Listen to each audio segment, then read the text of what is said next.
చిలకలూరుపేట పట్టణంలోని మోడ్రన్ కాంప్లెక్స్లో ప్రధానమంత్రి సూర్యఘర్ యోజన కార్యాలయం నూతన ప్రారంభోత్సవానికి ముఖ్యంతిథిగా పాల్గొని రిబ్బన్ కట్ చేసి ప్రారంభించిన మాజీ మంత్రి శాసనసభ్యులు ప్రత్తిపాటి పుల్లారావు, జనసేన సమన్వయకర్త తోట రాజా రమేష్, పెమ్మసాని శైలజ, తెలుగుదేశం పార్టీ సీనియర్ నాయకులు తోట సత్యం, గోవింద్ అవినాష్, దేవిరెడ్డి కుమార్, విడదలమణి, ప్రముఖ వైద్యులు ముప్పాళ్ల హనుమంతరావు. కార్యాలయ ప్రారంభోత్సవానికి అతిథులుగా వచ్చిన కాంగ్రెస్ పార్టీ సమన్వయకర్త రాధా, కాంగ్రెస్ పార్టీ మాజీ రాష్ట్ర అధికార ప్రతినిధి గోవింద్ శంకర్, తెలుగుదేశం పార్టీ నాయకులు కౌన్సిలర్ బేరింగ్ మౌలాలి, మోడ్రన్ విద్యాసంస్థల అధినేత మహేష్ కాట్వా, రాష్ట్ర ఉపాధ్యక్షులు చెన్నకేశవుల రమేష్ బాబు, పలువురు మీడియా సోదరులు పాల్గొన్నారు. మార్పు కోసం మనం సైతం మీ సురేష్ బాబు ముఖమాటం, editor in chief, media buzz Telugu news channel Andhra Pradesh.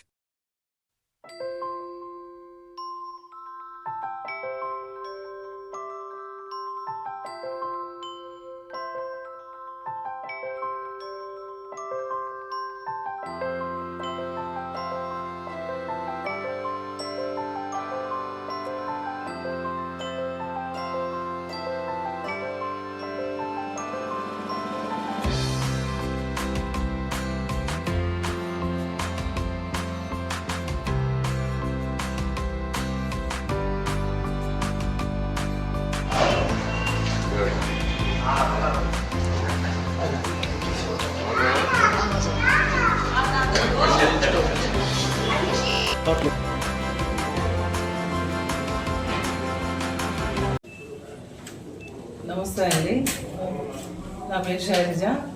మేము ఇక్కడ పిఎం సూర్యఘర్ ప్రోగ్రామ్ ఏదైతే స్టేట్ గవర్నమెంట్ ప్రతిష్టాత్మకంగా తీసుకొని కనీసం 5 లక్షల ఇళ్ళకి చేయాలి ఏపీలో అని టార్గెట్తో వర్క్ చేస్తుంది. సో మేము కూడా ఇలాగే మంగళగిరిలో ఒక బ్రాంచ్ స్టార్ట్ చేసాం. ఇక్కడ చిలకలూరుపేటలో అవినాష్ గారు అండ్ శివకుమార్ గారి ఆధ్వర్యంలో ఇక్కడ ఇంకొక బ్రాంచ్ ఏర్పాటు చేసామండి. ఇక్కడ కూడా ఎంపీ గారు అట్లాగే ఎమ్మెల్యే గారు చాలా సపోర్టింగ్గా ఉన్నారు ఈ ప్రోగ్రామ్ని ముందుకు తీసుకెళ్ళడానికి.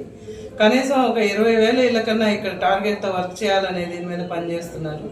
దీనివల్ల సబ్సిడీ అనేది కస్టమర్కి డైరెక్ట్గా వెళ్తుంది కాబట్టి చాలా తక్కువ అమౌంట్తో సోలార్ పెట్టుకోవడం వల్ల మీకు కరెంటు బిల్లు చాలా ఆదా అవుతుందండి. ఇప్పటికే 10,000 ఇళ్ళకి పైగా ఏపీలో చేయడం జరిగింది. ఇంకా దీన్ని ప్రతి కస్టమర్కి దీనివల్ల ప్రయోజనం అందించి ఇంకా ముందుకు తీసుకెళ్లాలనే ఉద్దేశంతో ప్రతి చోట మనం ఈ అవేర్నెస్ ప్రోగ్రామ్ చేస్తూ అట్లాగే ఇక్కడ ఉన్న వాళ్ళకి దీని మీద అవగాహన కల్పిస్తూ ముందుకు తీసుకెళ్లాలని ఈ ప్రోగ్రామ్ని సక్సెస్ చేయాలని కోరుతున్నాము. మార్పు కోసం మనం సైతం మీ సురేష్ బాబు ముఖమాటం, editor in chief, media buzz Telugu news channel Andhra Pradesh.